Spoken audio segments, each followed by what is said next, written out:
Hello and welcome to the Blue House Bull Session. Happy to be here bulling with you on this Friday, the 9th of September. 5th of September, right? That's what it is. That's what it is.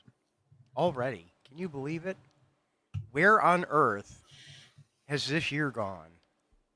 Time's just been zooming past. It's already... It's not technically fall yet, is it? It is technically. Yeah, it is technically. No, not yet? No. October? 22nd. 22nd. 22nd. I should remember that. Ish. I should know that. That's on my calendar for other reasons. I really should know that.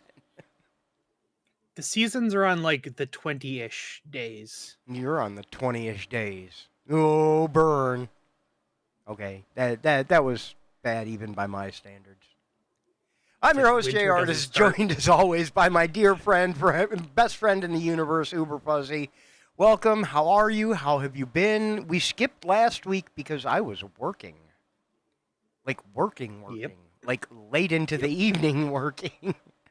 I do not miss those. Sometimes they're fun. Call me crazy, but sometimes the hustle shifts when you're ready for something big to happen have their own kind of appeal.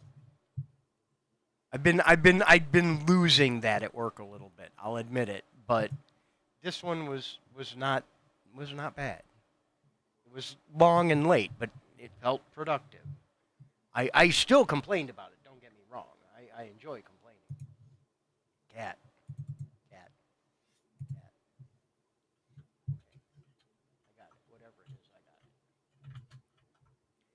Cat had something on her tail.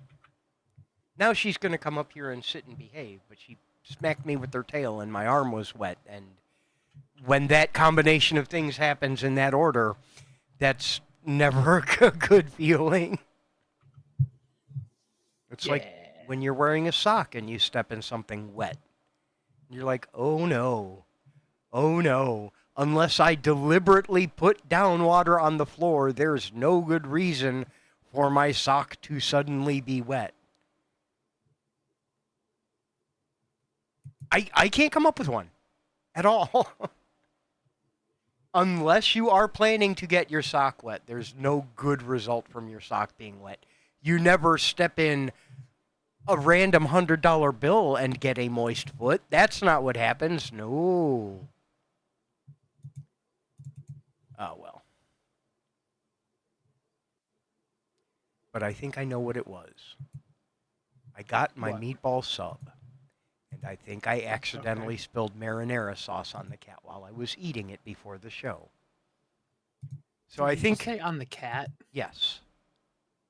Oh, okay. Okay, well, no, we were talking before the show. The cat has been extra affectionate recently. She's been up sitting on my lap, like, at all times, including while I'm eating. So I accidentally spilled a little meatball sub juice on the cat.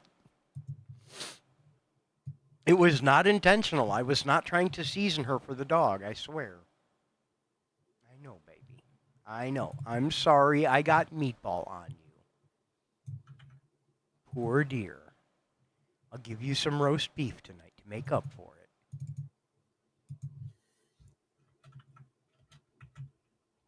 Cat's hooked on Arby's. All the cats are.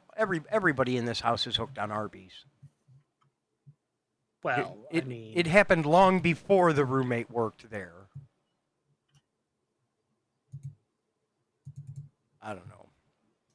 Point is, I had a point coming into all of this. did you really? Yes. My point Was this is, something about? Was it something about cats or what? no, it's something about subs and Oh, the okay. season. And I'm going to connect those two in the most tenuous way possible because I've made this joke several times. It's actually why I have been craving a meatball sub. And I'm pretty sure I've said this out loud before, but just in case I haven't, the reason I've been craving a meatball sub is I made a joke in passing that on Twitch here it is September. Yes. So yes, C-Dub, absolutely. So today I got my meatball sub that I have been craving ever since I said something about meatballs in September. And now it is September, and I ate a meatball sub. So everyone should tier 3 6 months in advance. Just saying. Actually, I don't know if I want to recommend anyone do that, because I can use income from Twitch to pay for subs to other channels. Just go support the people I should be supporting directly.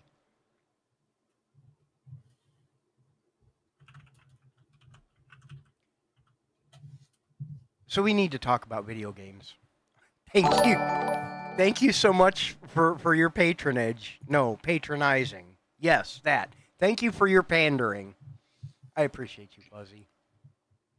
Yeah, don't forget to wake Billy Joe Royal up when September ends. Billy Joe, what's his name? Billy Joe Green Day. Wake John Green Day up when September ends.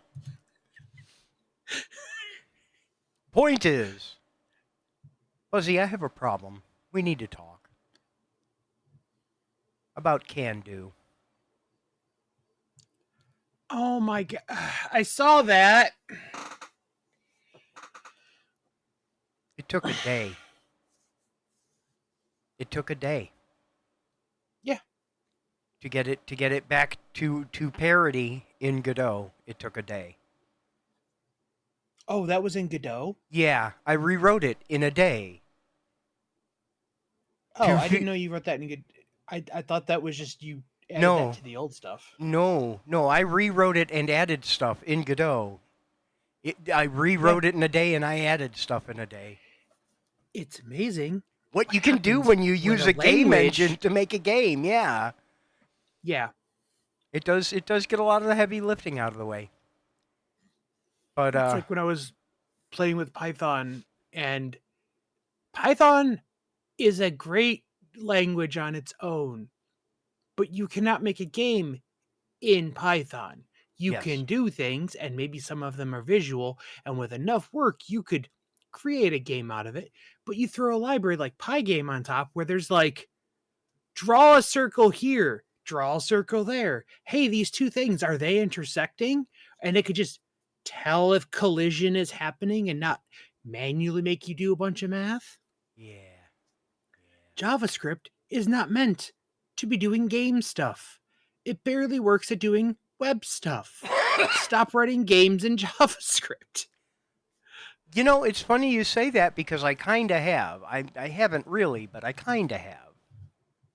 There's nothing wrong with Pygame. You leave me alone. And it's actually C-Dub being here is good for this because this is a conversation he and I had recently where when I'm writing a game in JavaScript, it's because I want to write a game. Yeah. When I'm making a game in Godot, it's because I want the game. I want this thing to exist as fast as possible. In JavaScript, it's I want the experience of making this idea, and this is the tool that I use most. This is the one I'm most comfortable and familiar with. Well, let me ask you this. When you rewrote that in Godot, did you do it in the Godot editor, or did you do it in VS Code and you just manually wrote code that compiles with Godot? Yes, and kind of a split between the two. My workflow is set up in a way where I do a lot of stuff in the editor and then make it work in code. Like I'll build objects in the editor and attach scripts to them. And then I'll go into VS Code and have it dynamically spawn them in a scene and do what they're supposed to.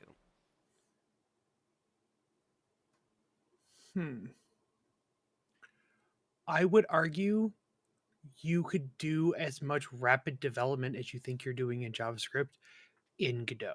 Yes. I was about to say something totally bass-ackwards and wrong. I was about to say that Godot is not as good for I have no idea what I'm doing. JavaScript's great if I have no idea what I'm doing because there's less investment in each part. There's no editor work in JavaScript. It does not exist. There's no GUI interface to, But then I think about fish digits. And I'm like, I had no idea. I had 3 random buzzwords picked out of a hat, and I turned it into a game that is creeping out of its test tube now in very unhealthy ways. But yeah, it's oh yeah. The animation tester thing. Yeah, that was you were kind of locked into that, and that's one of the issues I have. Issues isn't the right word. That's one of the things that lives in my mind whenever I'm making something for internal use at Zeldathon. Whenever I'm making something for internal use at Zeldathon, it has to run in a browser. Because if it doesn't run in a browser, for all practical purposes, it has to run on my personal computer. Right. Though that is not a literal truth, but in a manner of speaking, the only environments that exist are the one everyone has and the one I have. Okay. I will say that is the one redeeming thing about doing stuff on the web is it solves the works on my machine because it all fucking works in a browser and everybody's got a browser. Yeah. 100%. It Well, it's like the way the overlay runs. I'm sure I'm allowed to say this. The donation overlay that we use at Zeldathon is written in Unity. Yeah. Yeah. And because of that, we need to have someone that understands Unity, which, they Okay, here's a question. I do not know this. I should know the answer to this. Does Unity have their own scripting language? I know they support C# natively out of the box. I do not remember if they have their own scripting language. By comparison with Godot, which has their own scripting language, GDScript, but has an option to support C#. I will tell you though, if you're doing shit for the web, you cannot compile. You cannot use C# stuff. Yeah. The web compiler template thing massively craps the bed if you have C#. If you even opened it in a C# editor, it just will not compile to web because there's things you potentially could have done that the web templates do not like. If you want Godot to web, you need to stick to GDScript. Which, fortunately, GDScript is comparatively painless if you've used a scripting language. It's comparatively painless to get into. It's like Python and Lua. Yeah. It's like Python and Lua. Throw them in a blender, add a couple ice cubes. That's what GDScript is. Yeah. I really like it, But to be fair, I also have used Visual Basic in the past. So a Yeah. lot of this methodology really makes a lot of sense to me, Lua, especially with the way that the signals in the buses, and it's like, oh, this is all just throwing stuff on interrupts. I get this.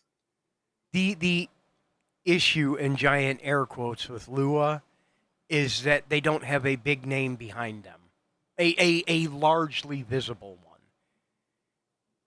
And I do not just mean a company. They do not have a movement behind them. Python's got machine learning. They've got corporate sponsors and all of that too, but Python's got machine learning. Python's got data processing in general. Yeah. You I know? mean, Matt Parker, Right. And, things like Ruby has a whole ton of web people behind. We're not going to talk about Ruby. I promise.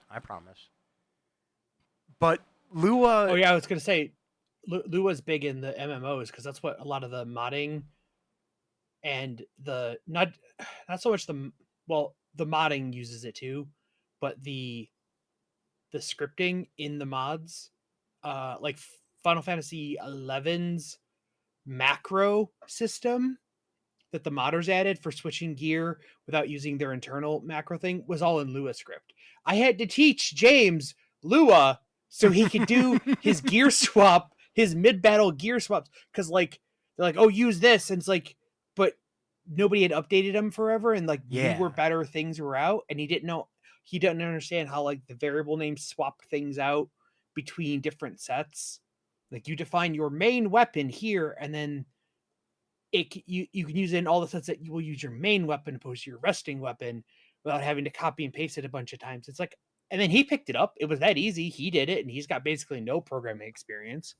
You know what would do this? You know what would actually get Lua the backing it needs? If Local Thunk just started shouting nonstop about love. Love is the game engine, game platform, game library, whatever for Lua.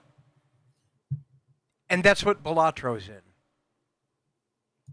If the number one attention guzzler of the century, like if he came out and he said, "No, you could do this. I did it in Lua," loudly in interviews, just 2 or 3 times. That's all it would take. And Lua would start getting picked up and supported everywhere. You've got the source code.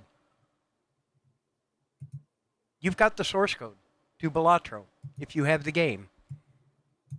Yeah. Rename the executable to .zip and unzip it. Yeah. Python, the different things that compile Python games do literally the same thing. It's a micro ELF bootloader that wraps around a python.exe and your dependencies and your script file, and it just and it's just right there. Yeah. Like they don't ship an executable, they just literally ship an executable with your code. And you can encrypt it and do stuff, but that just slows you down. It's like if you're going to do that, you're not going to stop it. Yeah. Literally everybody's like, how do I protect it? You don't. Mm-hmm. Write it in a real language. If you really want everything to be kept a secret, you have to use tools that support that. And even then, all you're doing is slowing them down. A dog doesn't stop burglars. It deters burglars that don't have a good reason to target you specifically. It reminds me of the days, thank God everybody just stopped doing this, of they would block right-clicking on web pages because they didn't want you to copy. Because I'm like, does Control C not mean anything to you? Or they didn't want you to save images off of it. Mm-hmm. That was the big ones. Like, oh, you can't save images. Like, the files are on the data is on my computer. It's no longer your data. It frustrates me. I understand there are tools to do this. I shouldn't have to use tools to do this. When I want to snag a 3-second video clip off Facebook for something stupid. Yeah. Like, they go to such great lengths to make sure I can't do that, to try and keep me in their walled garden. And you know what? Half of it works. They're not even really trying. A lot of that hiding of it is just the web text they're using. They don't even write the code. That was the problem with a lot of React stuff. It's like you write your intent to do stuff, and 3 different layers of compilers do things based Yeah. on that intent. Yep. Yep. It's like 100%. it's like offshoring to yourself to your compiler. It's like, this is what we want. Hopefully we will get it. Yeah. I've seen the stack of watermarks at the bottom before. I love those. It's like it's a almost a badge of honor. Like, this post has been around. I'm going to start posting my own homegrown memes with a beard of watermarks on them. Can I get in trouble for that? Watermarking an image with like an Imgur tag and an iFunny tag, and it hasn't been posted on either yet? How would they know? There we go. I'm gonna give myself an air of credibility by forging a beard of watermarks. There is a brand new sentence for you. Make up fake websites and put them in the footer tags on images. Yeah. Make a one that looks just like the Imager one and put it like internal.whitehouse.gov. I'm used to thinking it in terms of conventions and the ribbons on your they're here somewhere. Can I point at this? I can't make my hand point at okay. The ribbons on your badges are usually known as your badge beard.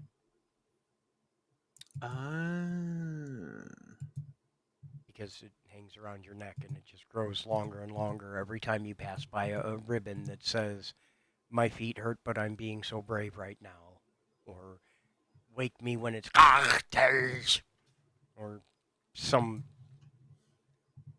relevant convention memery, whatever it may be. Anyway, I was talking to Matt a little bit today. Speaking of my problem Yes. and can do. It needs a story mode. And I have an idea for how to do that. So I'm going to write it up and pitch it. No. It's just a game with mechanics to relax. Stop doing that. Not everything needs a story. Some things can just be a game. I know, but I think you'll like this one. I'll write it up for you so you can see it. But I think you'll like this one. Because it's not like we're taking the games away. That's number one. We're not taking away the games. You want to just do a thing? Hit the just do a thing button. You want to do a bunch of things? Here's a way to string them together plausibly. It's your fault. Everything I'm doing is built off of experiences you have related to me from your last place of employment. Oh, yeah. There's a lot of what you told me there that I'm like, I can see how that would work into. That is definitely one of those work experiences that much the same way, like, I don't understand entirely the horribleness of working fast food because I've never actually worked in fast food. Yeah. The closest I've ever come to the food service was when I worked at the pizza shop for that summer. But even that, it was a pizza shop. You either made pizzas or you didn't, you know. There was nothing else to really make. I never worked the fryer. But actually, I think I did. I think I was bad at it, though. But the inner workings of how a grocery store actually works is one of those things that, like, especially a night shift thing, it's a weird world that very, very few people are ever gonna realize. Well, I was just thinking. Okay, I'll give you the 10,000 foot not thought all the way through overview. Okay. An 8 hour shift is 8 hours times 60 minutes. Yes. An 8 minute shift would be 8 minutes times 60 seconds, 480 seconds, Yes. right? Yeah.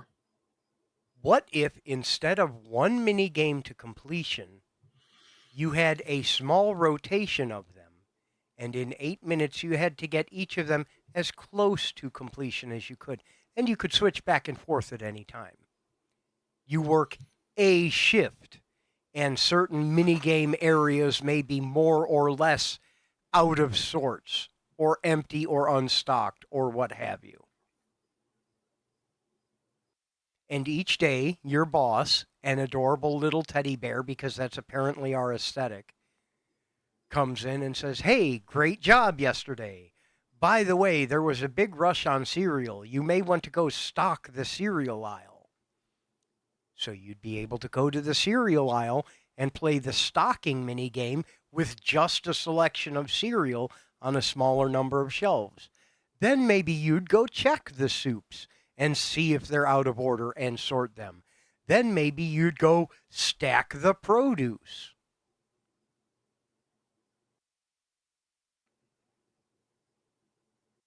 And each of them is a separate game you could go in and do a round of. You could go sort a shelf. You could go sort a can. You could go stock a shelf. You could go stack a produce. Or you could play through the here's your neighborhood grocery store, and the puzzles get increasingly difficult the better you do. Because the better you do, the more people come in your store, the more shelves you have instead of a fixed number of shelves at the beginning.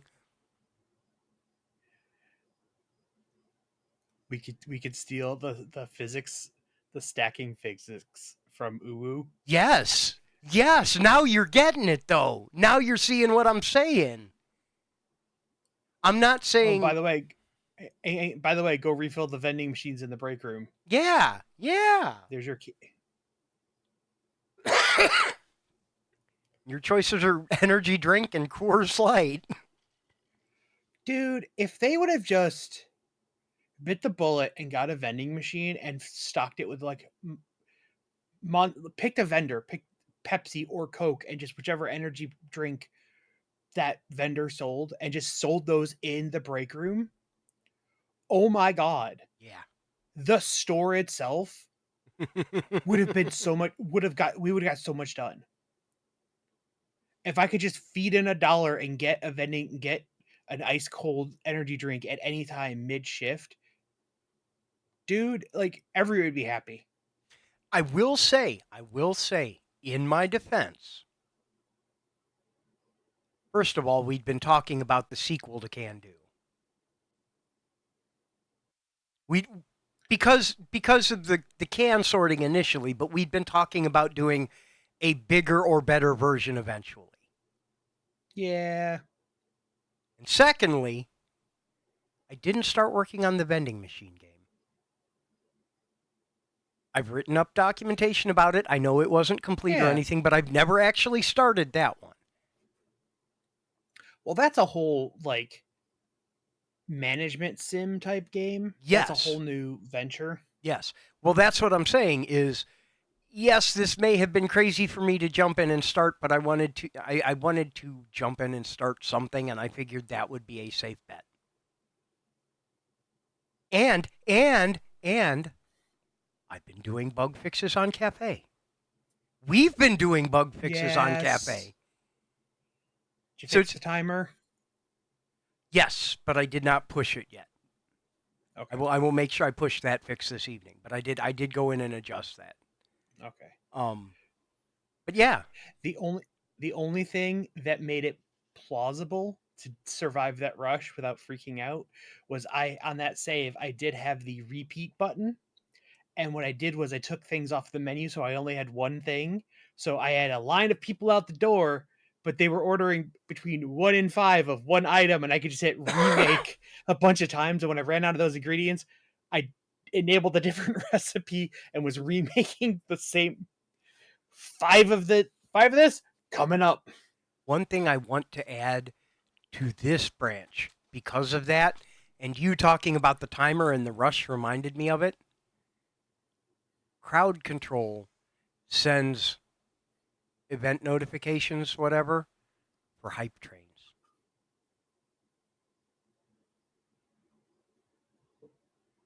That's what I want to do Rush mode for. while hype train is That's on. what I want to do for hype trains. Yes. Yes. Full speed rush mode while the hype train is on. Oh Yep. my god.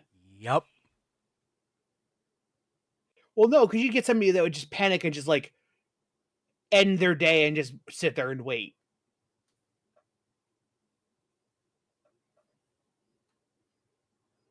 Think of some of the anxious people we know that play the game. Most of the anxious people that play the game don't play with crowd control unless their gimmick is their anxiety. I don't mean to call you out by name if you're lurking, Ness. I love you to death, but. Oh, I wasn't even thinking Ness. Ness would roll with it. Ness would roll with that. Yes, shit. 100%, and that's why we love her. But it's because it is opt-in chaos. Like the crowd control thing really is a chaos knob. And yes, I know there's no setting between off and 11, but you deliberately opt into it at the start. So I would feel less bad about doing that for a hype train, especially because the hype train stuff comes with the hype train participants. Not necessarily non-stop mode, but if you're in a hype train, everyone on the hype train comes in. As soon as you join the hype train, you come in with an order without having to make a separate crowd control thing for it. Oh yeah, we got to hook into that. Yeah. That's how Jiggy's train. Yeah, worked, right? Exactly. Yeah. Everybody who adds to the hype train, it throws an event for that, and we could just auto spawn a customer with their name on it. Yeah. Hmm. But I figure we only do that if we're on crowd control because we use crowd control's connection for it. We could, in theory, do it for regular Twitch, but that goes back to what you were saying because the Twitch connection is low chaos mode. It's a small adjustment. You're inviting people to participate, but not necessarily saying, go crazy because you can't. It's more time consuming to throw money at the Twitch connection to cause chaos.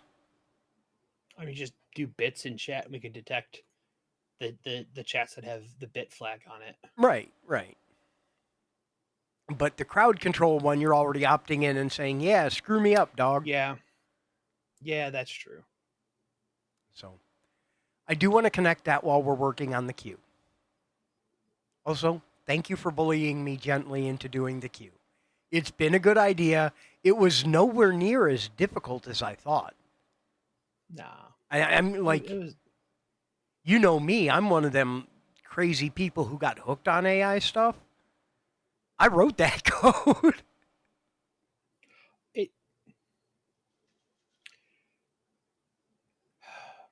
For anybody who doesn't know what we're talking about, if you're here, you're probably aware of our game Let's Cafe. Customers you get the little ding dong, and then they walk in and they're at the counter. Then they walk away, right? And Let's Cafe. I keep forgetting. Let's Cafe. Cafe is the one when you're actually running into. Yeah. Oh, Nightbot probably down. The whole internet broke. Silk Song sold out. Song on Steam. Sold out? Did you not see? No. Yeah, they ran out of generated key. They sold out.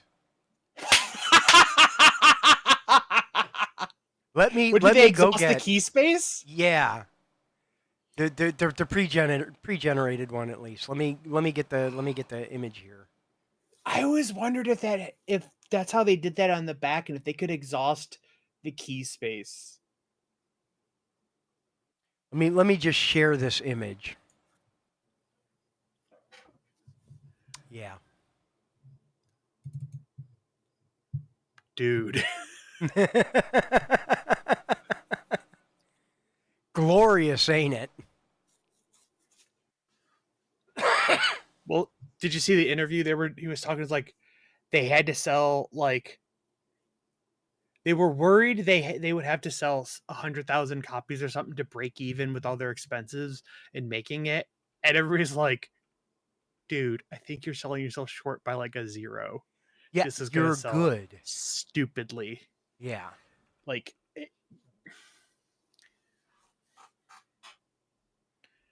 All right, let me go press a button here. oh, as I was saying, the customers, they ding dong, they walk in, they leave, and then a little delay later, the next one spawns. That's not how stores work. That's not how restaurants work. So I'm like, why can't more than one person be waiting there? And so they spawn and they go into a queue, and you see another customer standing there waiting. They don't get angry yet if you wait forever, because we don't want that stress. Right. But We can absolutely have them just kind of queue up instead of you have to wait for a person to entirely leave the building before another person comes in. yeah. That way you can tell just how busy things are in general. Oh, that timer should also take into account the rainy day timer, Yes. because there was that code in there for less customers or more customers when it was raining. So that It queue should it possibly it does. take that into That account. modifier is already used because Okay. the time to next customer has not changed. It just feels faster because when we had them come in one at a time, it would do the check and the customer was still there and it would say okay and throw it out and then start another cycle. Now if a customer is already inside and the timer fires, it puts them in line as opposed to Gotcha. just throwing them away. Yeah. That's such a terrible way to phrase that, but you know what I mean. We just throw the whole ass customer away. Who cares? But yeah, absolutely. Absolutely. Very, very, very hyped to get that in a finalized state and get in some of the other fixes we have and some of the other stability Okay. things we've done for the internet, whatnot. Here's the next challenge for you. Okay. You've got person, they're on deck. They're not the current one, they're on deck. Let's say they're ordering 3 grilled cheeses. I go and take that off the menu. Every item that they want is now no longer for sale.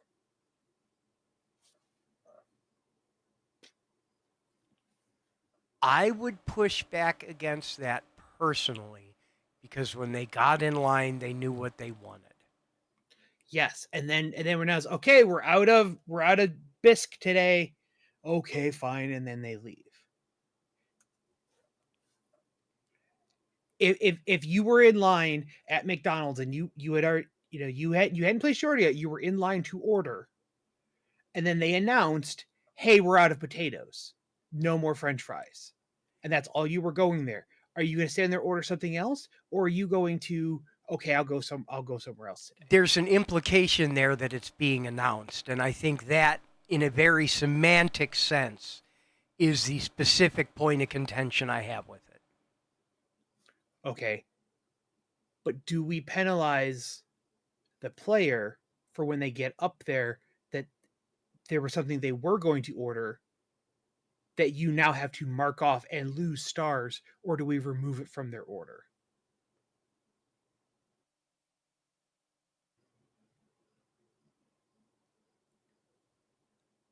I'm really having a difficult time with this. Let me mull on it. I see good reasons very strongly for both sides. Once they're in line but they haven't ordered yet, and you take something off the menu, they shouldn't be able to still order that thing and make you say and make you mark it off and lose. potential stars. I Either filter it out. I understand what you're saying. I'm still just Yeah. struggling with whether or not I want that to be how it is, because I see I think it would be strong arguments on both sides. I think it'd be funny if when we take something off, we filter that out of anybody's orders that are there, and if they're down to 0, animate them just leaving the line and walking off the screen is what I'm trying to get at. You're like, okay, we take this off and just people just walking off, and you're like, oh, okay. I think if we did that and didn't tell anybody about that, because nobody's listening, it would be one of those bottom bun moments. Let me kick it around some. I get what you're saying. Let me kick it around some. Yeah. Yeah, I like that. 50-50 chance of either they pick something or just that gets removed from their order.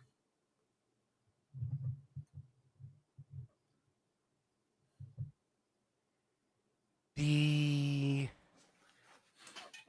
would change a lot of the ways I'm doing some things. So mechanically, that might be kind of problematic, but I'll keep thinking on it. It's still in flux. We have right. We can change shit. No, I understand. I was thinking about that because I went to go get lunch today, and I was sitting there, and I had something in that I was going to order, and then I got up there, and they're like, "Before you order, just to let you know, we're out of this," and I'm like, "Oh, okay. I mean, I already have an order placed. Here's my code, but thank you. I would have, if I was here to get that," and that's why it occurred to me. I have my order locked in my head that I want to order, but I have not actually ordered it yet. It is still, Schrodinger's lunch order. Until you actually place the order, it's entirely changeable. Yes, but in this particular instance, no, I get what you're saying. I get what you're saying. We also cache the price in there too, and it goes off of that price.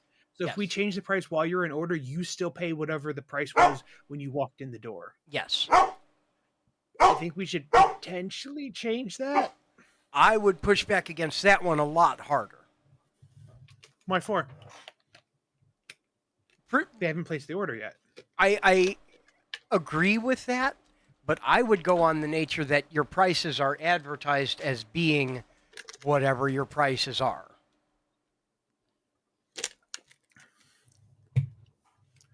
I know that you can change them on the fly in the new one, blah, blah, blah, but...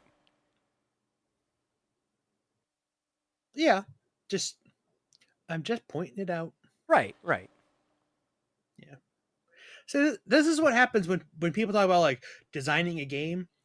It's seriously more than often, it's sitting around figuring out what you want to do, and writing the actual code usually doesn't take that long. Right. And if the code is taking long and the discussion was short, that's a different problem entirely. But most of the time it is this problem. It's it's like, we have a game, we have it working. What minutia do you want it to actually do? Right. And to your point of allowing prices only to go down while open, I'd want them to be able to change either direction, whether you're open or closed. But I don't want you to be able to change the price on something after someone's ordered, but before the order is complete. I don't want them to order a milkshake at $3 and pay for it at $700. I don't want that. So that was a decision we'd made early on. What his point is now that we allow for more than one customer to exist at a time, when they come into the store, their order's predetermined.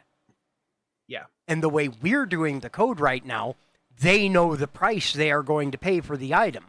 They have in their head the price that the item was at the time it was ordered.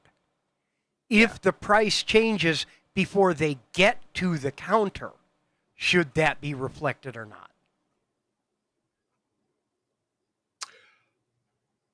That's what the question is, and that's the level of detail you get to at a certain point when you're making these decisions. Yeah.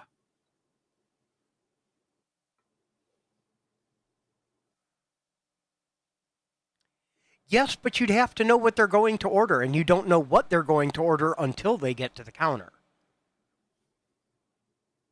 That's why you can't change the price. You can change the price before they get to the counter, but while you're in the screen that changes the price, they continue in motion toward the counter. Yes. The game does not truly enter a pause state when you're doing something else. Because it's a busy business. You have to be able to organize yourself. But yes, it's this level of detail that ultimately you end up you make one of two things. You make an assumption or you make a decision. Those are the only two things that can happen. If you are acting in ignorance is not the right word. It's close enough. If you do not think about it, you are making an implicit assumption. This is also the level of stuff that usually happens at the product manager level, is they go off and they have all the discussions, but they don't have to do the work. But somebody has to have these discussions.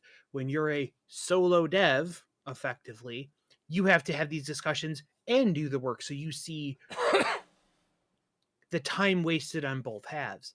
But the project managers, they can do all the talking because they don't have to do the work. And the other side is like, well, okay, good. I don't have to make the decisions. Just give me the thing and I'll write the code.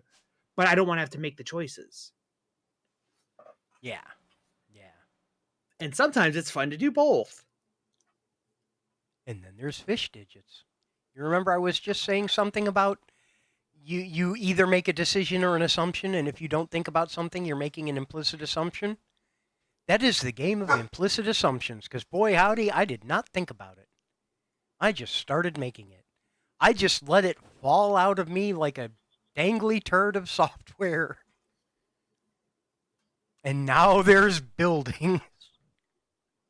For God's sake, there's buildings.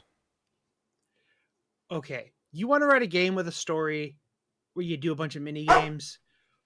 Go dig out the idea, but not the actual code, because I saw the actual code and it's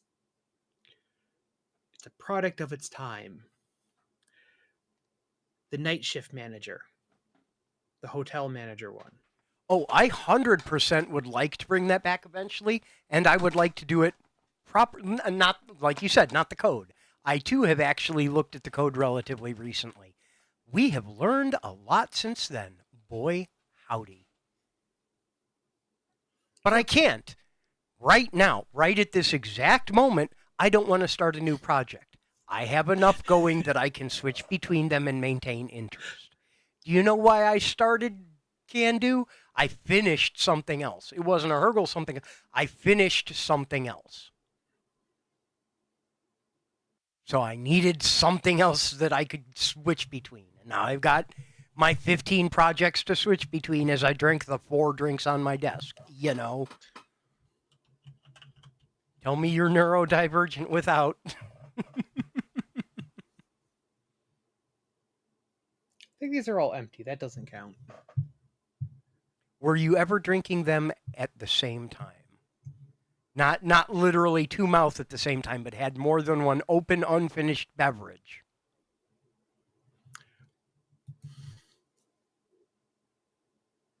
Technically, yes. Because I'll have a drink with a flavor. Because I want to drink that. But I know later into the night, I'm going to want water, but I'm not going to want to break in the middle of what I'm doing to go get water. So I will bring an ice water for later down with me. I'm not actively mixing them. I'm bringing second meal drink ahead of time. Understand. I mean, with all the love in my heart, if we're counting this as a symptom, we don't need further proof that either of us are neurodivergent. Everyone is acutely aware of that at this point. At this point in the show, if you've never met us before, if this is your first night, welcome. Hi, you can tell there's something wired backwards in both of our heads. I know it. I know you can. Anyway. But yeah, now I have an appropriate number of projects again. So I can go back to just working on them at the speed I've been working on them, which is some speed at least. And Fish Digits keeps growing on me, not just in scope, but in attachment. I'm really starting to like this dumb idea. There it is. Get Cafe. Okay. Ah, yeah, there. Yeah, that's the link on the card here in the little QR code. Is that what's on there? That's what's on there. Okay. Yes, that is the one because it takes you to both the demo and the buy page. And yes, there's a recipe in the QR code. And yes, it's a real recipe. By the way, if you'd like one of those cards for yourself, we will be giving them away at the Cleveland Gaming Classic, the IX Center in Cleveland, Ohio, September 20th and 21st. Be there and be square. If you enjoy games of any sort at all, come hang out. Come play the free arcades. Come check out the tabletop demos. Come check out the indie developer booths. Come hang out. It's neat. They've got a little bit of everything. It's going to be cool. It's going to be cool. We're going to have some fun stuff going on there. Note to self, plan what fun stuff we're going to have at the booth.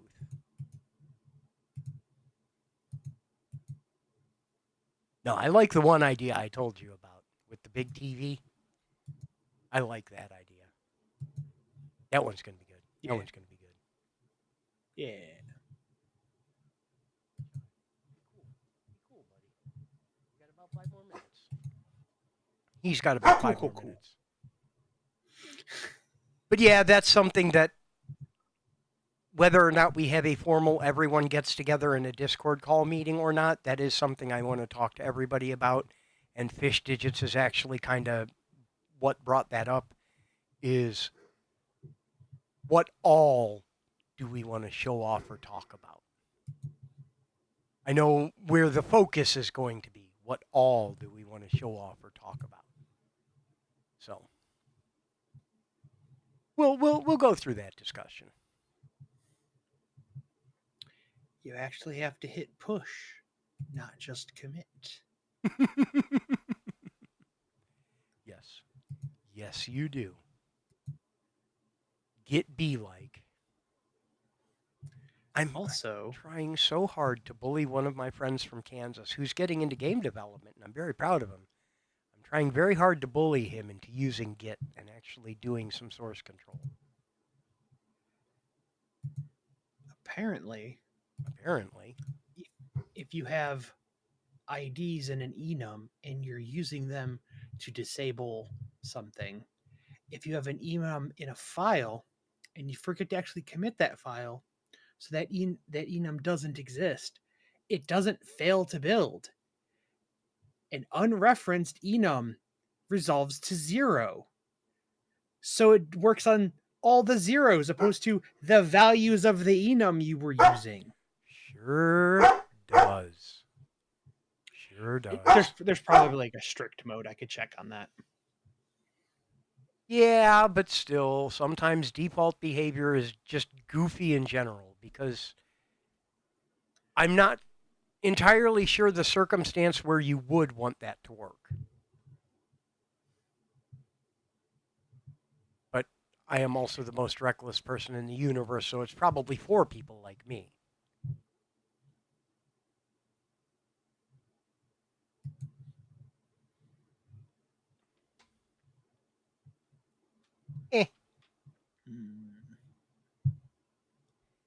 It's one of them strongly typed languages, you know, when you get mad, so you start punching your keyboard. Punch the keys. There's a site. I ain't been to Hear the Man Now Dog in quite a while. Is that still a thing? Yes, and all my old ones are still up there. How? I don't know. I have no idea. Like, it's impressive. Because it used to be based on a flash backend. They had to rewrite the flash backend and account for the lag that introduced because a lot of the old ones counted on that. To sync the animated GIF and the audio. That's dedication. But it's preserving cultural heritage, it could be argued.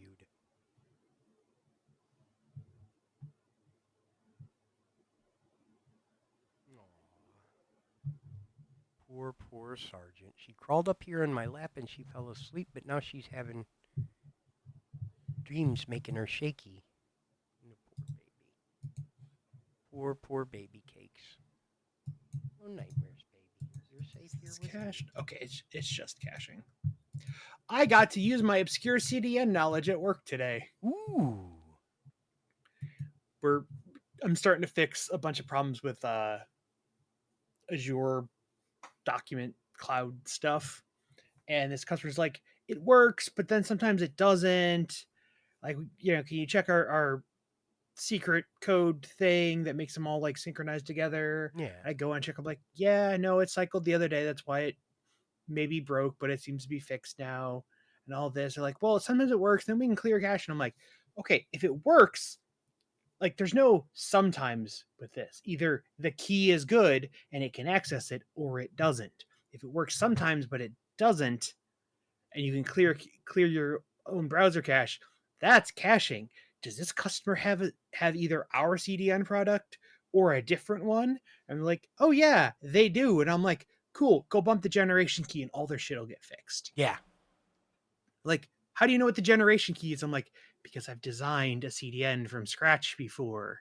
Yeah. They all have one. That's how the generation, that's how they all, that's how there is only one good way to design a CDN, and you have to have a master generation key for when shit goes wrong like that. Yep.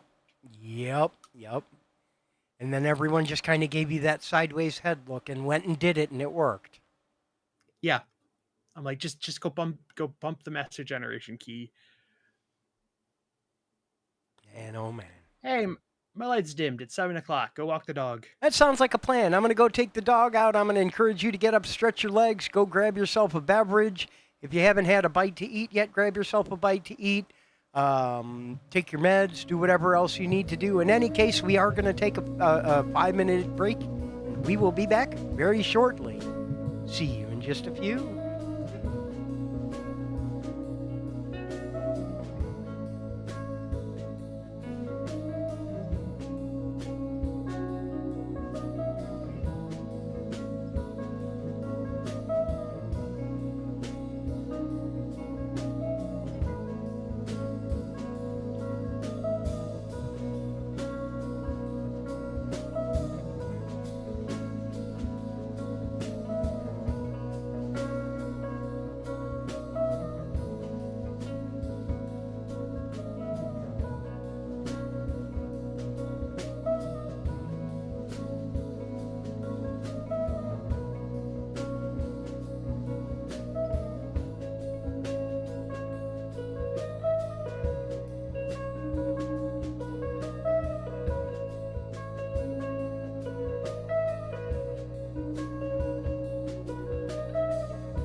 Hello and welcome back to the Blue House Bull Session. Back bulling with you.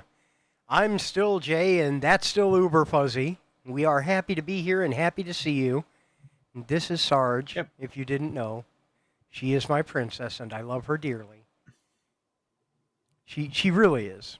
She really is. I just, I cannot say enough how much I adore this cat. I love all my animals. I know you're not supposed to pick favorites. This is my baby right here, and I adore her. She is precious. She is the best cat. All cats are the best cat, but she is the best cat. And she has been so affectionate recently. After spending 2 or 3 weeks hiding in a box, which her behavior does cycle back and forth. It's not out of the ordinary for her to do either one. I'm starting to think my cat is neurodivergent. She'll get in a routine. She'll only eat the same thing, like the same flavor of the same cat food at the same time for weeks and weeks and weeks. And then she'll go crazy and eat everything. She'll hide in a box for an entire month. And then she'll be absolutely inseparable from me. Sometimes I wonder. I mean, cats get anxiety. It is true. We had a prescription for what was it?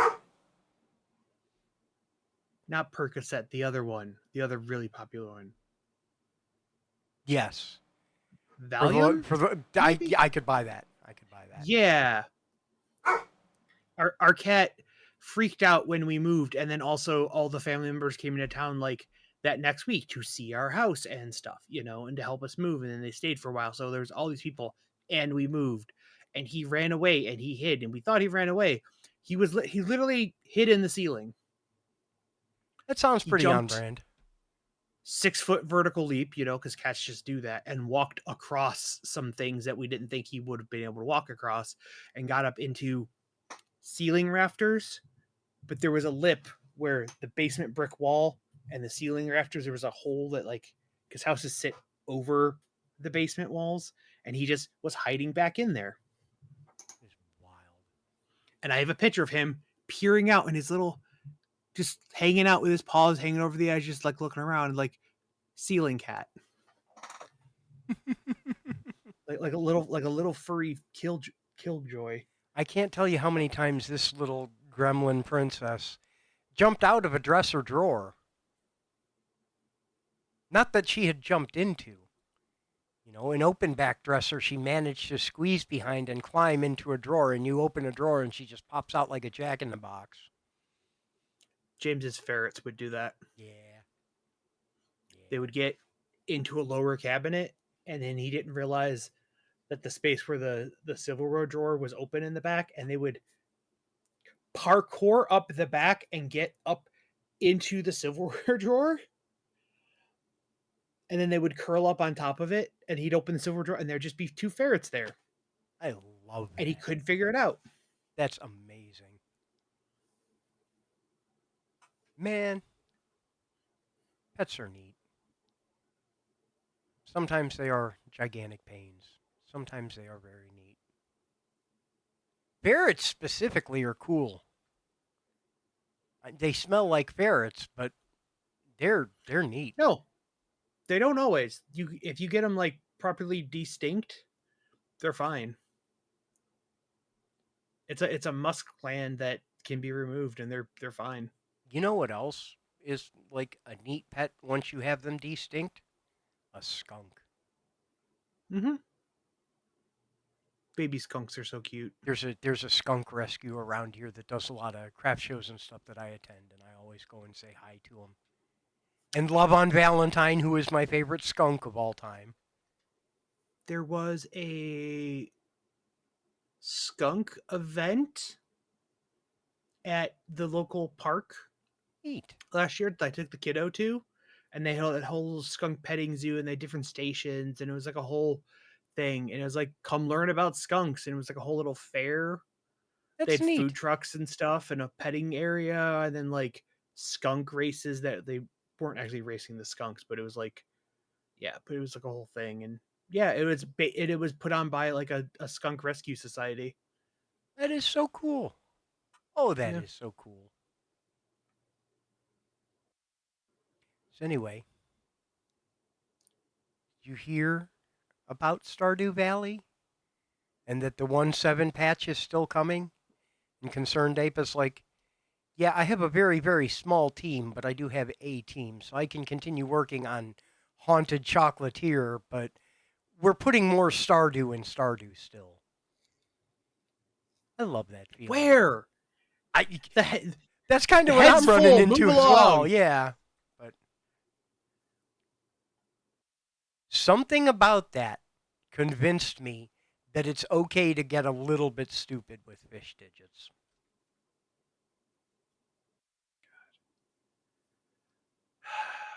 I should put an upper bound on it because there are a lot of things that should go in the other Sudoku game I'm working on still, but you know.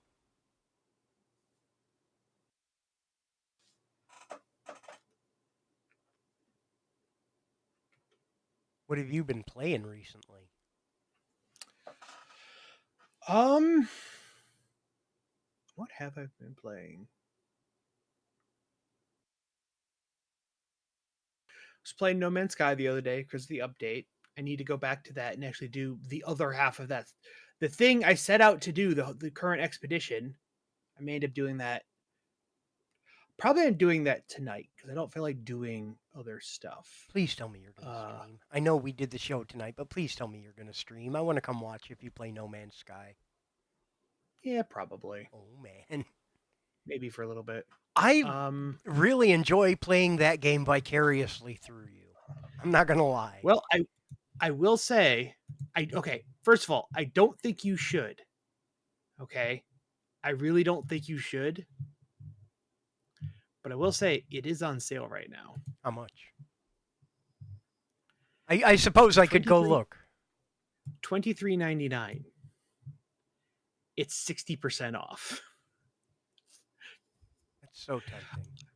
We don't know how they do this. Like they're just still putting out all these updates the entire time have all been free. There's been no Yeah, paid DLC.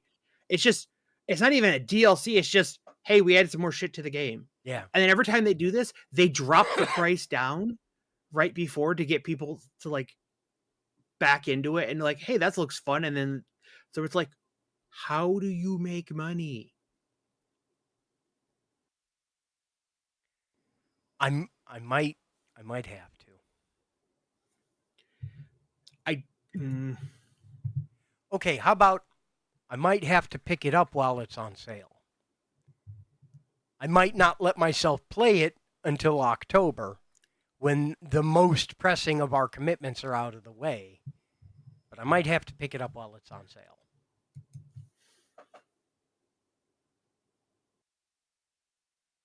It's not the dumbest use of $25 of R&D budget that we've ever made.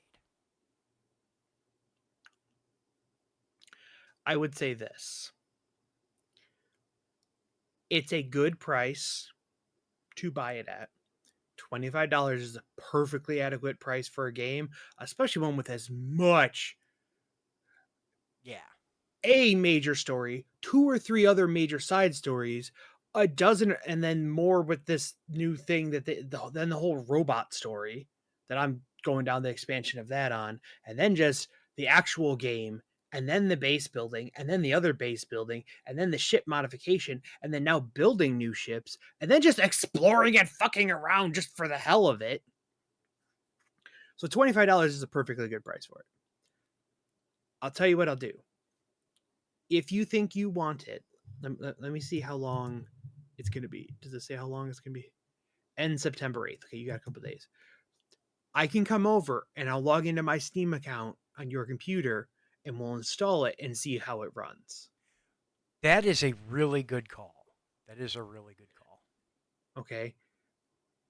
However, I will tell you, this game runs on basically a toaster. It will scale down, and the graphic settings you can turn way down depending on how much oomph you have to give it. Cool. So you might not be able to play it as pretty as you'd like, but the gameplay is still there. If nothing else, go put it on your wish list, and maybe it'll go on sale another day. It probably will. That's true. That's true.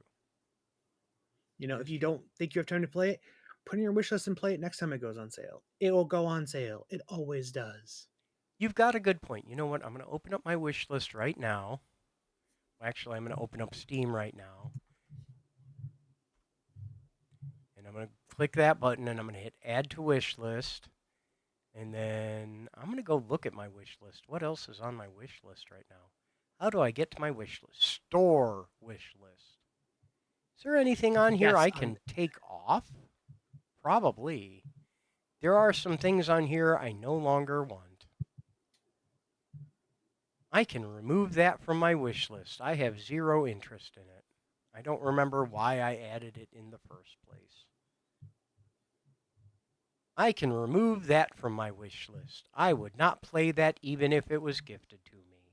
Not out of spite, just out of lack of interest. How about that? No, I think that's just about it. I think all the rest of these are things I'm at least passively interested in. Including Racoin.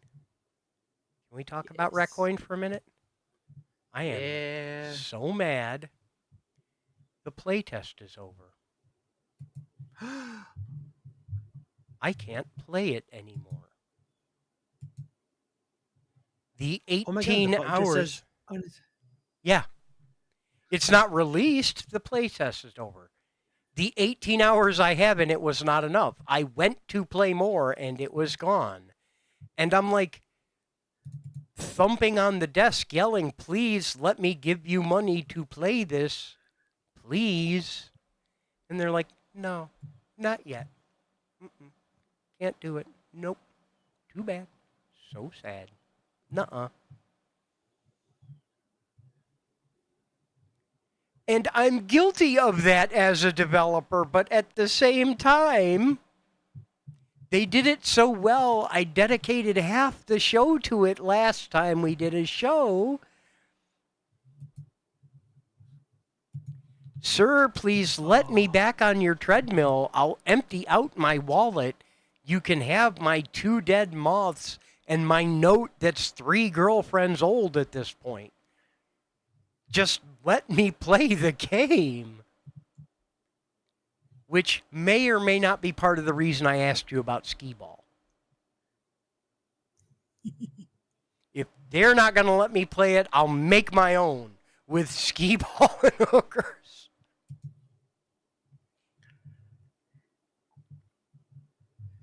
It was definitely...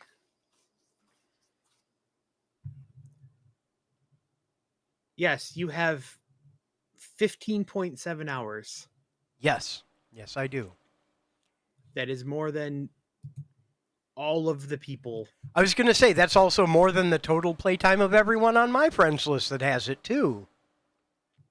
Yeah, the next highest I have is 76 minutes. I had 2 hours on it. That was fun. Very Pink Penguin has like 6 hours in it.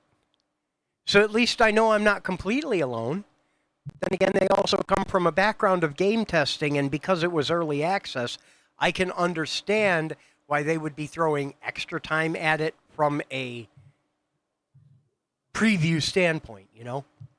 Because they also had that, yeah. I could definitely tell this was not ready for release. I did have a number of bugs, but more games need playtests like that. Yeah. I want to look into what it takes to do that. A playtest? Yeah. It's a flag on the Steamworks thing. You can nominate a build to be a playtest, and it's the same process as like you make a branch, but it's like a branch that it's like a beta branch, but you like make a beta branch to prod, but your game is not released. Yeah. It's a thing. It walks you through it. I'm curious about looking into that, and one of the things I want to do when I'm talking to y'all about what we want to show off and everything is Whether or not it's the closest project, I want to figure out what the next Steam release is. Because having gone through this once, there's a lot of that we can get out of the way initially if we just set up a project. Well, once you've gone through it once, Yeah. like you already have the developer accounts, you already have the Steam pipeline backend stuff set up. It is just another app. It is just another ID. Yeah. It's so much less to manage. Yeah, but setting up the store page and stuff like that. And I know there'd be revisions and all of that, but generating all the assets and bleep it a bloop blop bleep. Yeah. Plus the fact that anything, hard stop anything, has like a 2-week lead time. Yeah. So we should start deciding what's next for Steam. Yeah. What's our big holiday release this year? You know what else people have been playing? Hmm. Bongo Cat. Yes. Yes. Oh, crap. I forgot to start that back up when I rebooted before the stream. I should do that. I've had that up all day as I was like working and also working on stuff here and back and forth. And Allie's the one that invited me, and I joined her lobby right away and hung out with everyone there and just kind of stuck around. And then I think I fell out of the lobby because it seems to have some network issues. I'm not sure if that's on me or not. No, that's not on you. That was totally on. That's on them. The background just desync.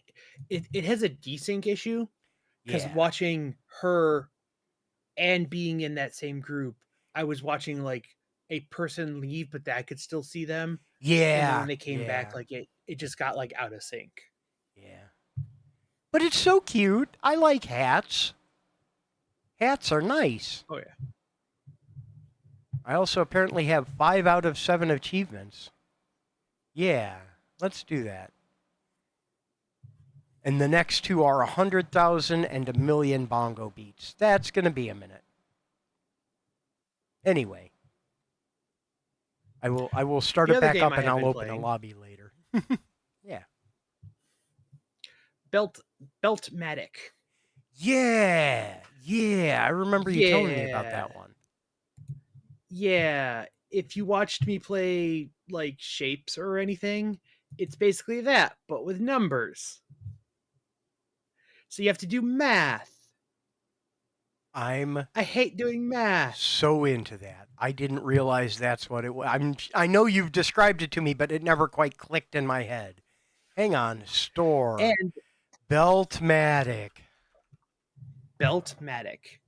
Add to wish list. And if you like that, the same developer made Beltex, which is the same game but on a hex grid. They what? Yeah. Go to notational games. Beltex. It's the exact same game. Add to wish but list. Yeah.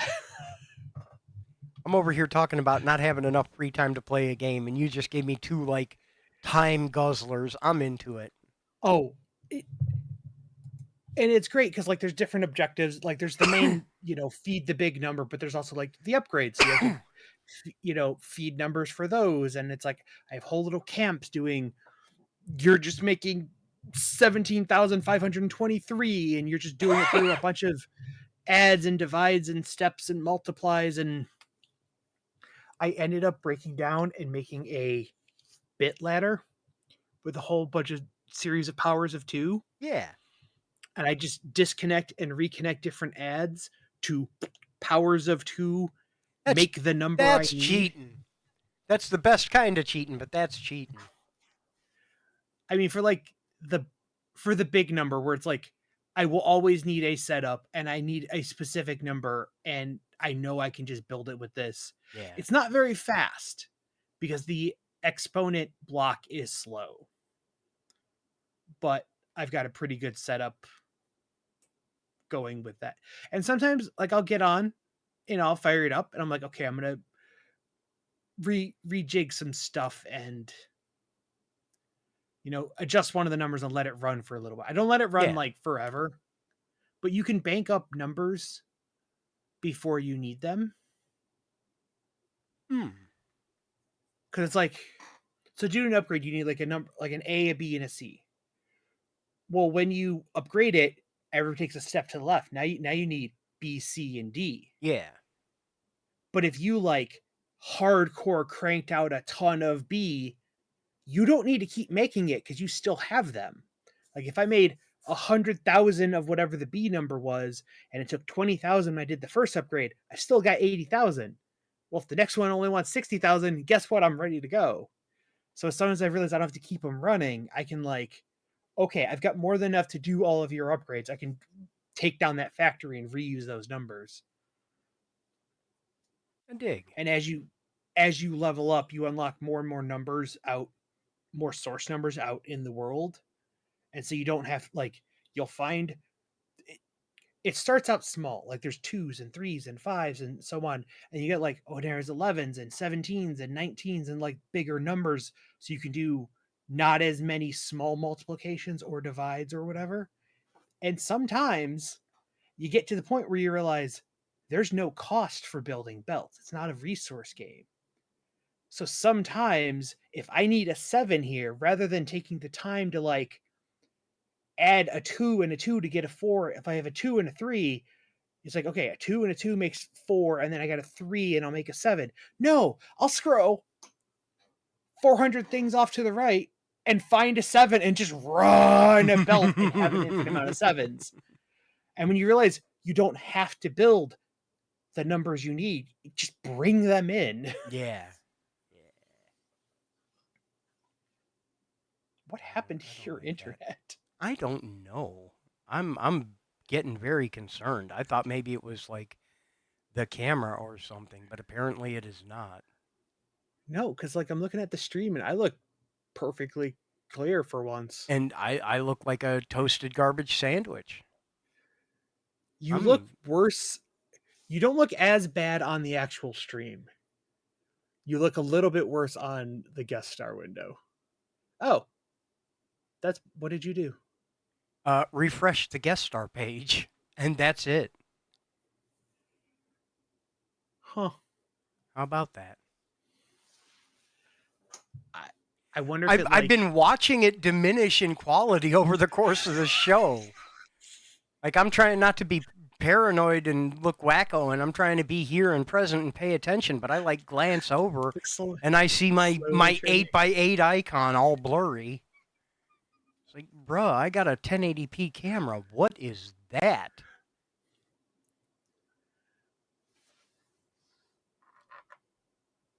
It's wild, man. It's wild. I need to clean in here too. I haven't done a cleaning stream in a weekend or two. I need to do another one of those. I only clean when y'all are watching me.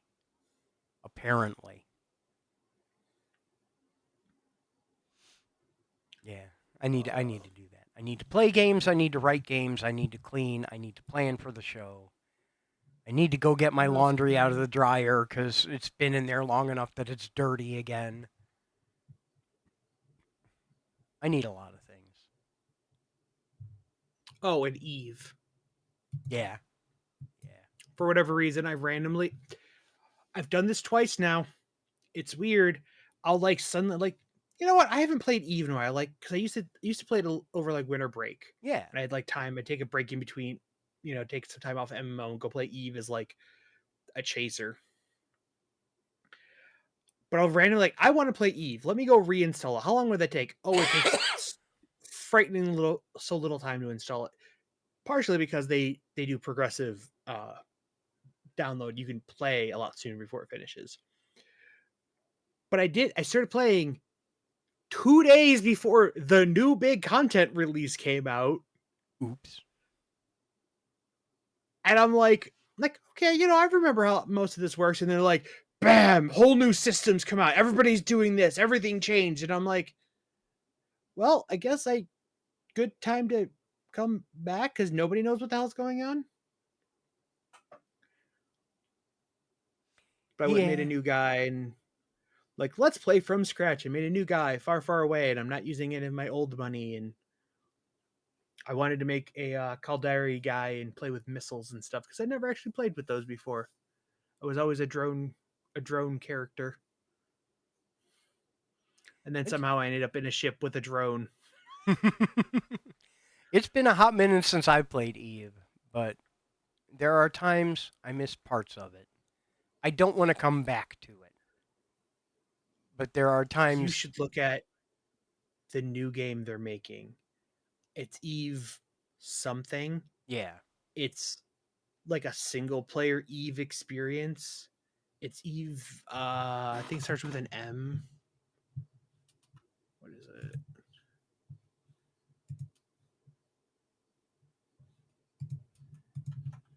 Stand alone Eve game. What the hell is it called?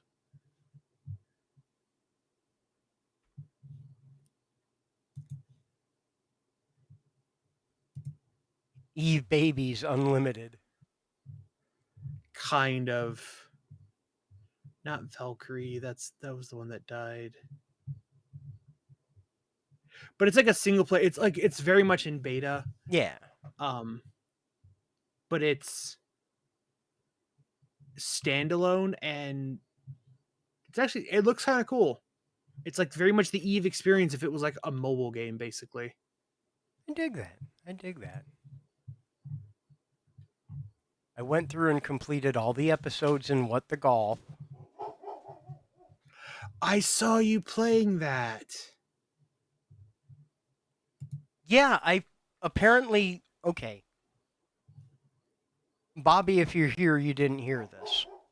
Uh, when I'm working, I usually put my Steam on invisible, offline, one of the two, just because I'm insane and paranoid. And if I switch over for 5 minutes to play a round of Minesweeper or Pseudo Cats or something, while technically on the clock, I don't know. But I never remember to turn it back on and be like, I'm online and actually doing things. Maybe part of that's because I'm paranoid about people knowing what I'm doing because they're going to be like, "Hey, you're playing this game. Can I just invite myself along? Can I blah blah blah?" And I don't know. I don't know. Something's wrong in my head. But Okay. for some reason, I took myself out of invisible in a way, and I don't remember exactly why that was. It might have been when Allie invited me to play Bongo Cat. I'm not sure. But yes, it's not that I don't want people to know what I'm playing. It's that there are times I don't want people to know that I'm playing. I was going somewhere with that. No, I think that was it. I think that was my point. You saw that I was playing What the Golf because I had my people can see what I'm doing on. Yeah. Echoes. Eve Echoes. Eve Echoes.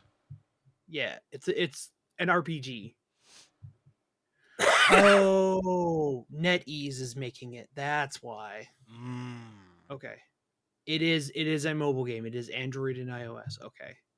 Je But vais it is very comprendre. much it is very much I will put this here. Yeah, let me. I was Let me. watching somebody play it the other day.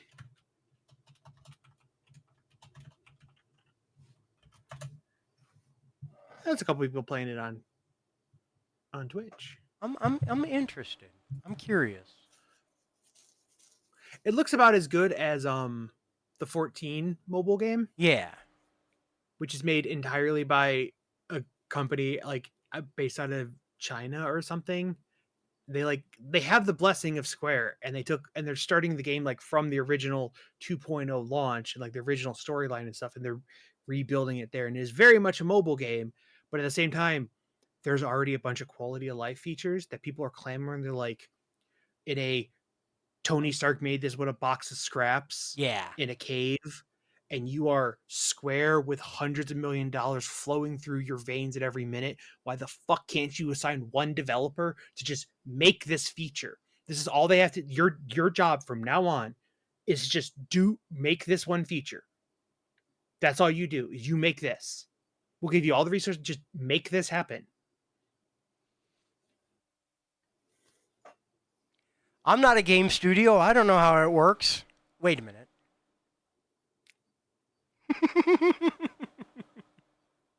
A lot of it's a culture thing. Yeah. And there's a lot of calling for, because they won't hire non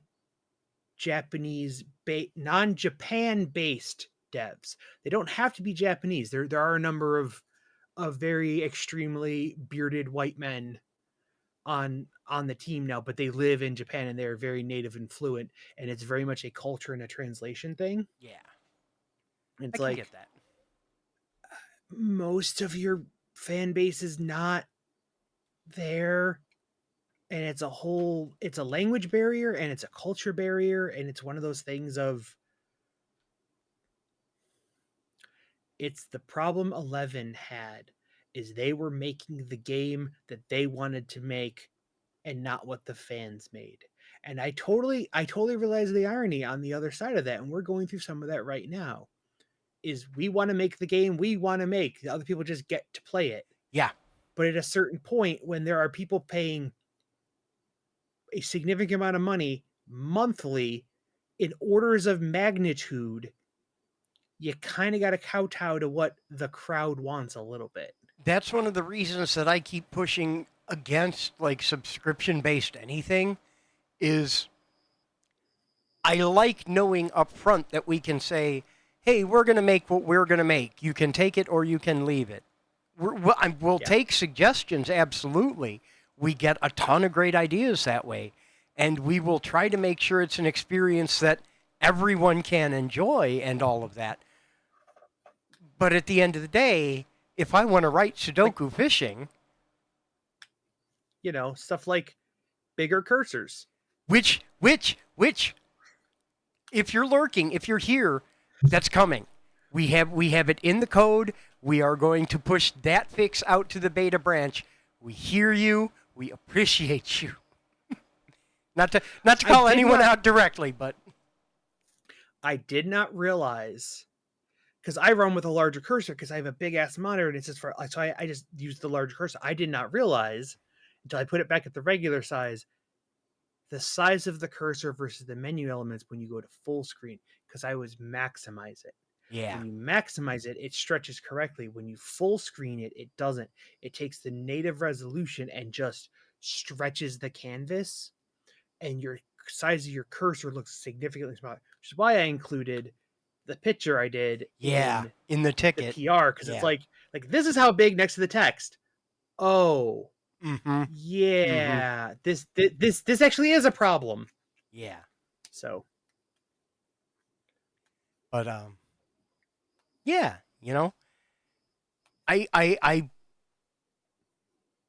okay, I mentioned I had a problem, and I said I rewrote Can Do in like a day or two, and I did it in Godot. Do you know what I've been playing this week? Fucking Can Do. I don't even... okay, I guess I didn't completely recreate it. I don't have a title screen.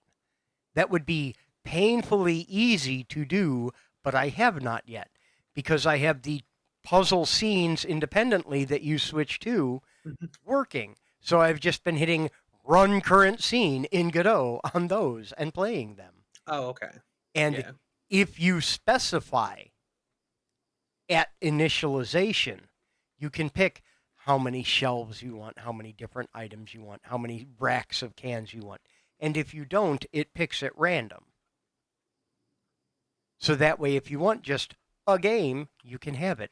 If you want a game of a set difficulty, there are ways to get that. But I built that in out of the gate because I had the notion of the daily shift, ongoing whatever. Yeah. And I love the pixel art aesthetic we have.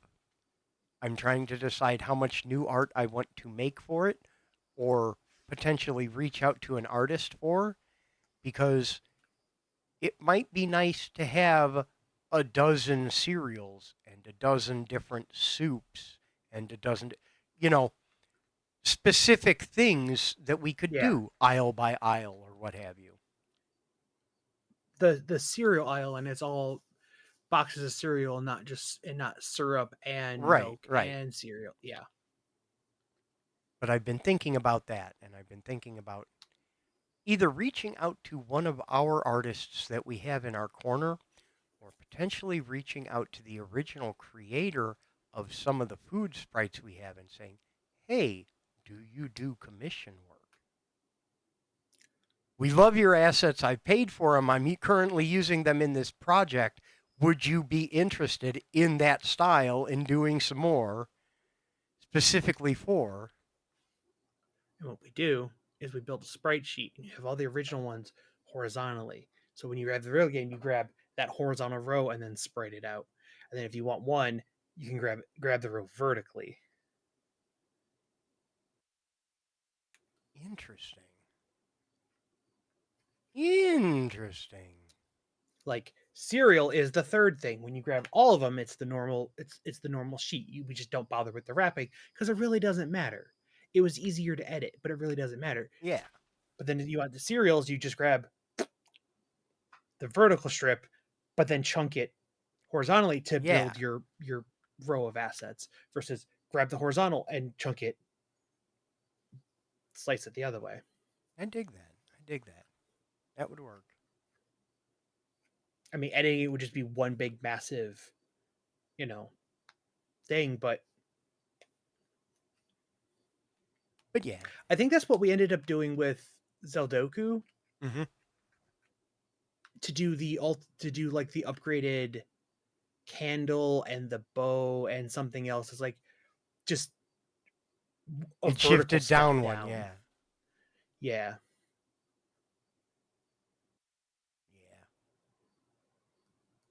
I mean, it's a good pattern. Working on fish digits has kind of solidified a lot of things about digit dungeons that I've been writing down as I run into them. Yeah. Because it is still in the works, 100%. Yeah. But it's See, that's one I'd love to see a little bit of work go into, kind of the way you're building, like the way you just built yeah, Can Do yeah, is in section. Like, we don't need a finished product. Just like open the product, build out a scene or a mechanic, save and commit it. We can assemble them into a game later, yeah, but like build out some of those things as components. Like build enough of a framework to have that component, keep it all within one packed scene and a script file, and then we can just move it into the main one and then reassemble all the pieces. yeah. I think that is a good plan. I think I will start doing some of that. Because if the project document is properly written, then like every one of the scenes is basically just another component scene, and we can build those off. We can build those in a framework somewhere else Yeah, rather than fight with the whole thing to get.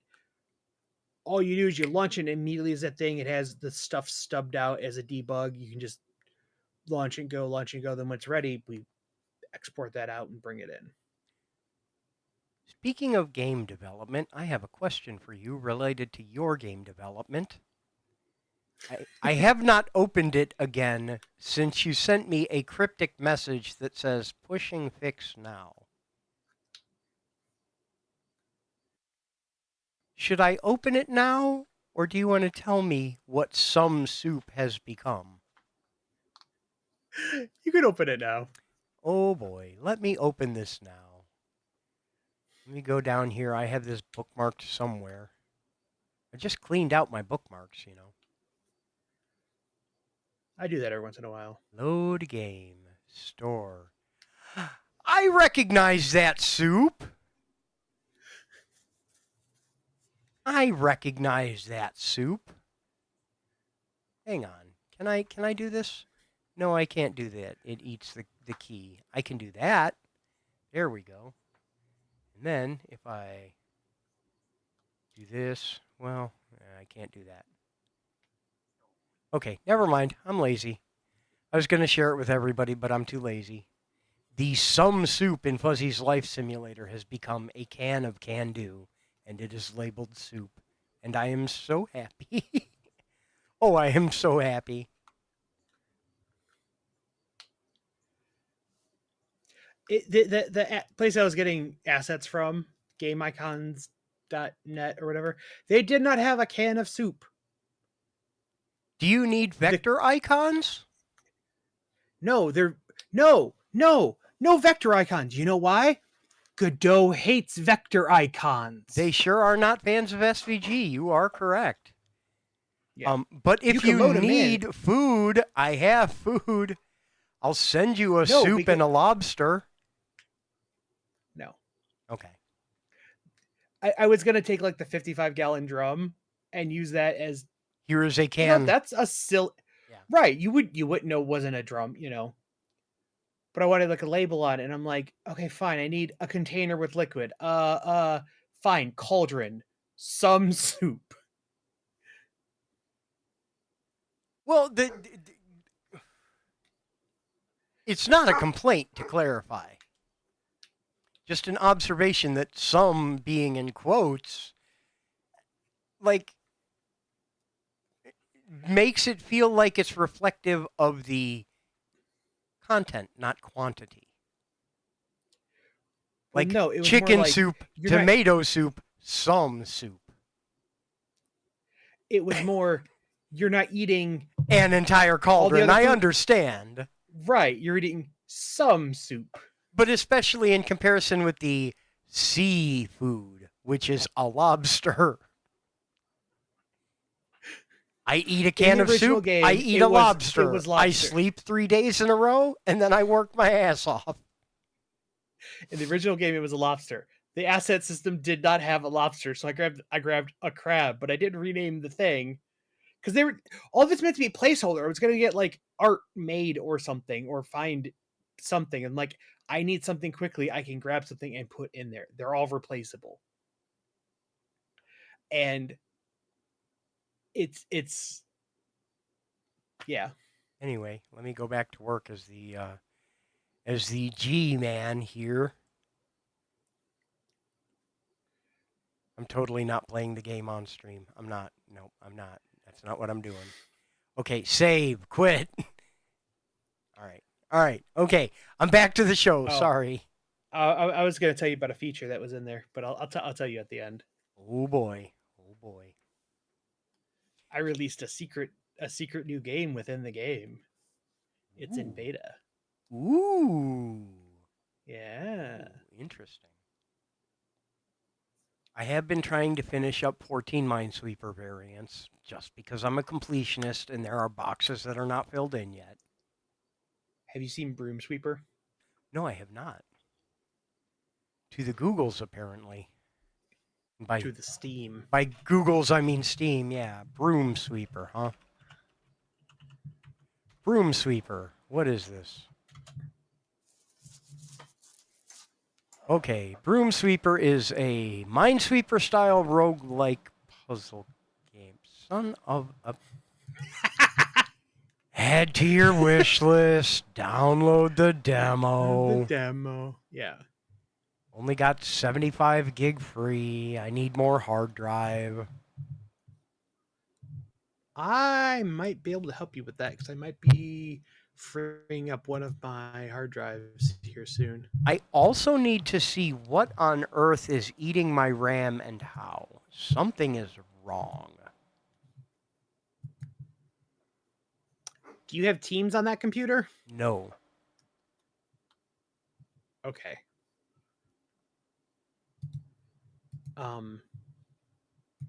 Do you have Outlook on that computer? Not that I am aware of. Okay.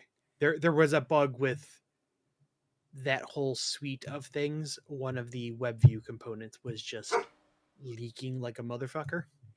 That sounds about right. I will say I do have the Adobe Creative Suite on this computer, and that's when the problem gets worst. If I have opened any Adobe product on this computer, the likelihood of anything exploding on me increases exponentially.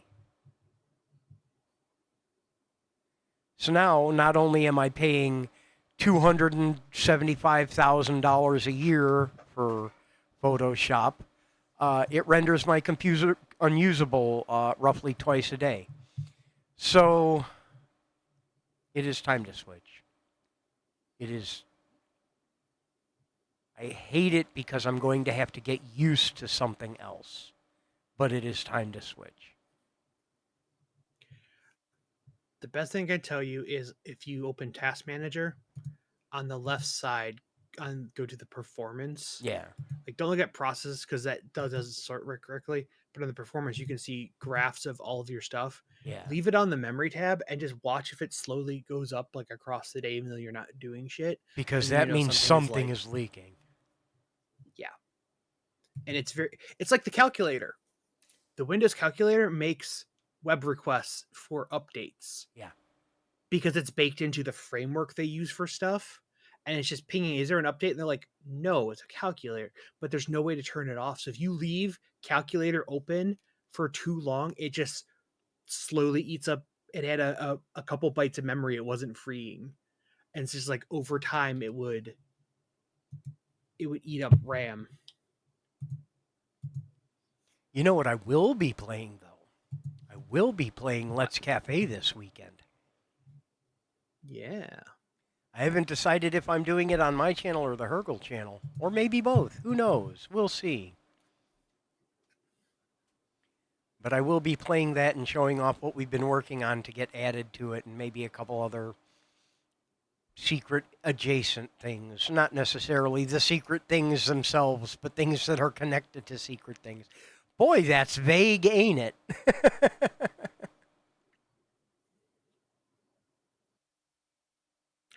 Can you use your crowd control pro on another channel?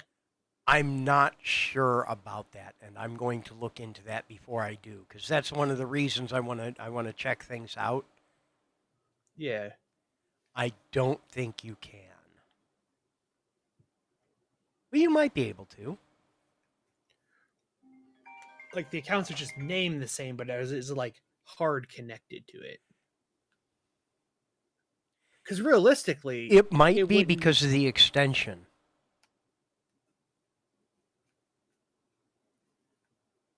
Oh, if they're like using Twitch as like Which they their are. identity provider. Which they are. Okay. Reach out to I'm going to drop them a message. find out. I have other excuses to drop them a message anyway that may be related to said secrets. I mean, maybe see if there's a way to like delegate Yeah. alternate. If there exists something like that, I'm pretty sure I could bribe my good friend into helping us out.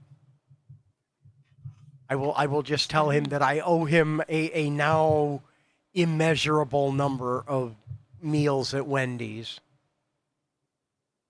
I tried to offer him a meal at a real restaurant, and he said Wendy's is good, so, you know. I hope I get a chance to see him soon. I hope at some event somewhere I get a chance to see him soon. I miss the guy. He is pretty high on my list of favorite people, too. Have you seen the T-Rex burger from Wendy's? No. We get to watch this live. Oh, man. Oh, man. Are you sharing?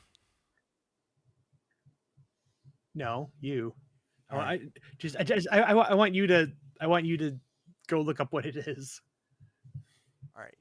Here, we'll do it this way. Let me hit the button here. It's not just passing auth, it's that someone else uses Twitch as their auth provider, which is all well and good. Wendy's T-Rex burger. Secret menu has 9 beef patties and 9 slices of cheese. Sometimes it's still made. Yep. Okay. I'm in for that. I'm in for It that. came up. It came up recently because there was a place that had it for $29.99, but you got a t-shirt included. So you were really buying like a $20 shirt and a $10 burger. Yeah. Yeah. Oh, I'm into that though.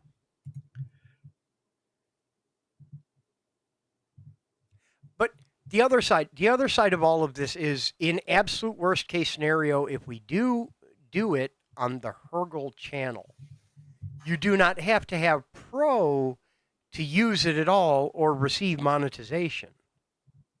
Right. I just get some extra features by having Pro. Anyway, I'll talk to the man. Yeah. It's actually a good question to know if like you have a Yeah. second account that you use for things, can you use that with it, you know? How much is the Twitch ID baked into your system? Yeah. Yeah. But I did see the other stuff you sent me too, and I'm pretty sure we're in the clear because of the way I created everything. Yeah. But we can That didn't used to be that way. Right. I had outdated information.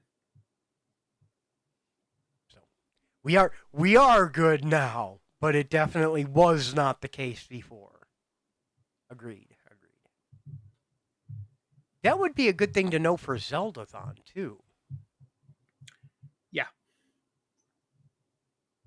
Or maybe someone from Zeldathon already knows. Who do I know that's run one of those? I think Elias did once. Who else has run crowd control on the channel? The Sesame Street library is coming to YouTube. I saw that. I'm so hyped. Thing. I'm so hyped. Because they've got all the YouTube Kid control stuff in there. They can lock it down and just make it yeah. I'm just glad to have Sesame Street, man. Sesame Street's such good stuff. It's so timeless too. Yeah. I used to watch, there was some on one of the YouTube Kids or the Amazon thing. There was a Sesame Street app that had like, Netflix maybe. There was something we had that had Sesame Street on it, but it had like the current year and then the previous 2 or 3 years. And then there was a gap, and then it was like year 1 to 70, like the seasons from a million years ago, but then, like the gap in between, because they were actively restoring and redigitizing them. But like as the years fell off, they only had like the current year and the previous year, and then there was a huge gap. But like as we were watching it, because we were just burning through 3-4 episodes a day because it's Sesame Street, you know. She loved it when she was like a little one. It's Sesame Street. Of course she's gonna love it. It's bright colors and things and Big Bird and stuff. Like kids love Sesame Street inherently. I feel it. I mean, I never grew out of it, so. You remember the Oscar the Grouch hat that I absolutely had to have and then wore until it disintegrated?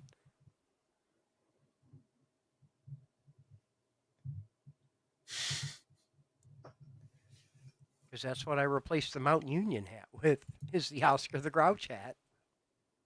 And then I stopped wearing a backwards baseball cap all the time, no matter what. Man, I wish I could get this table to you and put it in your garage. I can make some calls and see if I can figure something out. I mean, push comes to shove, I can do it. Yeah.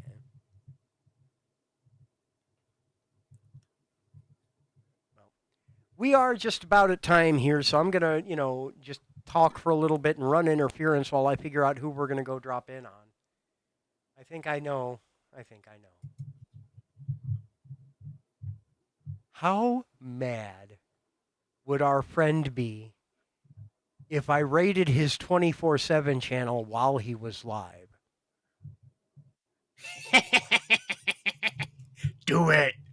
Nah, I'm going to go shower some love. Do it. I got to shower some love on Jiggy Live. I stopped in and told him I was here. I don't want to make a liar out of myself. Besides, I got to go over there and moderate. By the way, if you're not following my dear friend Jiggy, please make sure you are. For all the yelling and complaining I've done, he is an amazing human being, a fantastic philanthropist, a very funny and sweet guy. And Are we talking about the same Jiggy? yes, we are. He's got all kinds of crazy energy. You know, I like the guy. I like the guy quite a bit. I'm going to go over there and watch him. This isn't going to be a raid and run thing. I got to go moderate. Thank you all for being here with us tonight on the Blue House Bull Session. Make sure to keep your eyes open. Follow me. Follow the Hergel channel. Join the Discord. All the other stuff you can do. We're going to go raid in on Jiggy. Go shower some love on him today. We will see you not too far in the future. Be safe, be sane, be well until then. Bye.